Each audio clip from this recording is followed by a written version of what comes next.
to show unity and solidarity. We, the Uyghur Muslims, are in desperate need of such a unity and solidarity today. Because of this, I want to thank you so much for giving me this opportunity and the platform to talk about the unprecedented, horrendous atrocity of this century that my people are currently facing. The communist Chinese regime has made Islam illegal for the Uyghur people. Under that pretext, 1 to 3 million Muslims, including my own sister, Dr. Rushan Abbas, are in the modern-day concentration camps today. For a very simple reasons of normal Islamic practices, such as wearing hijab, fasting during Ramadan, praying, reading Quran, having prayer walks at home, or refusing to eat pork or drinking alcohol. According to numerous testimonies from the former detainees, the inmates in those concentration camps, now I'm talking about 1 to 3 million innocent people, they are subject to food and sleep deprivations, mental and physical torture, forced medications, illegal organ harvesting, and those are leading to brutal death. The deaths are cremated to leave no evidence behind. Massive crematoria are being built next to those concentration camps for a religion and the culture doesn't believe in cremation. This is a warning sign, but nobody is acting. Since Mao Zedong's occupation of East Turkestan, which is now being called Xinjiang, Xinjiang means new territory in Chinese. The communist regime has tried relentlessly to destroy Uyghur culture and religion. Currently, with Xi Jinping's ambition for the world domination through the Belt and Road Initiative, that trapped diplomacy and the trade threats and the manipulation in UN, China is perpetrating war on Islam. In our homeland, our mosques and religious sites have been bulldozed, Qur'ans and praying blocks are being burned, all aspects of Islam are banned, racism, Islamophobia, and the cutting-edge technology are being used in combination to exert control over an entire community. Everybody in my homeland is living under the surveillance police state, complete with police checkpoints on every corner, GPS tracking devices on every vehicle, QR scanning codes on every home, facial recognition softwares, and ubiquitous cameras everywhere on the streets. Under this dystopian environment, Uyghurs are forced to renounce their views about Islam, forsake their religion and ethnic identity. Over 500,000 Uyghur children are being forcefully separated from their parents and put into state-owned orphanages.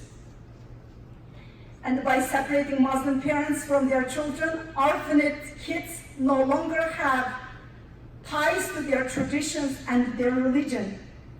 By wiping out the Uyghurs' past, China can advance its unfettered geopolitical and economic ambitions in East Turkestan. China seeks to undermine the key tenets of Uyghur identity, the religion, language, culture, history, and ethnic identity. The Chinese Communist Party views Islam as a threat to communistic totalitarianism, its control of the people, and seeks to forcefully and brutally assimilate Uyghurs into the mainstream Chinese populations. As most of the Uyghur men are locked away in the concentration camps, the Uyghur women are being forced to marry non-Muslim Han Chinese with government gratifications such as money, housing, and the jobs. The girls nor their families are able to reject in the fear of repercussions. The Uyghur Muslims are fighting for survival and existence today. With this mass-scale, unprecedented crime against humanity that the Uyghurs are facing, we hope that our Muslim Ummah will stand by us. Where is the outrage when the world Muslims showed when a priest in Florida said that he was going to burn the Quran? While Uyghur Muslims are being murdered today, where's our Ummah? Where is the solidarity of Islamic Brotherhood?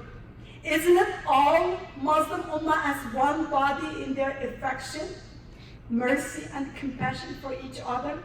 When any limb aches, the whole body reacts with the sleeplessness and the fever, says the Islamic hadith in Brotherhood. While Uyghur Muslims are being amputated today, where is that reaction of the body? Where is the leaders of the Islamic world? Tell me that we are not alone. Our people are facing genocide on our watch today.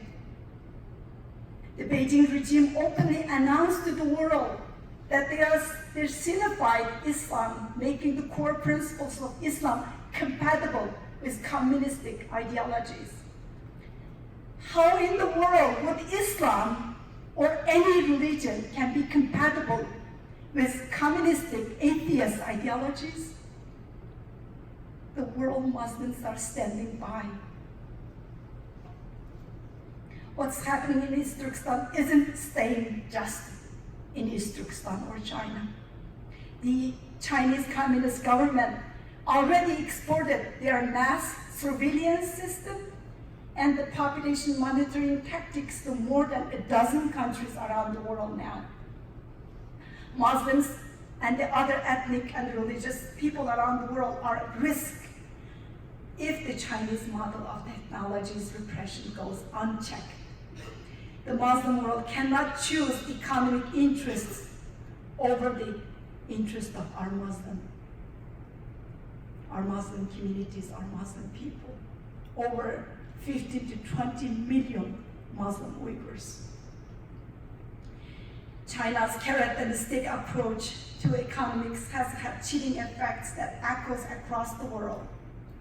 If there's no action from the international community and the Islamic organizations to hold China accountable, soon it will be means there's no one left who's willing to take a stand for our most basic and the cherished commitments to our values. Is an entire ethnic group to become collateral damage today to short-term politics and trades? Or will we take a stand for our highest ideals of human dignity and freedom?